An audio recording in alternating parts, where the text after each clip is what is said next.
కాబోయే మామగారు నాగార్జునని సమంత ఏమని పిలుస్తుందో తెలుసుకోవాలని ఊబలాటం అభిమానులకి ఉండడం సహజం. సమంత వేసే ట్వీట్లను బట్టి, ఆమె అభిమానులకి ఇచ్చే రెస్పాన్స్ని బట్టి చాలా సరదా మనిషి అనేది అర్థమవుతోంది.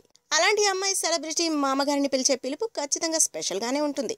అంత స్పెషల్గా ఉండాలని ఇంతవరకు నాగ్ని ఏమని పిలవాలనేది డిసైడ్ అవ్వలేకపోయానని సమంత చెప్పింది. ఇంతవరకు ఆయన్ని ఎలా పిలిస్తే కరెక్ట్ అనేది తెలియలేదని, ఇంకా దాని గురించే ఆలోచిస్తున్నానని చెప్పింది.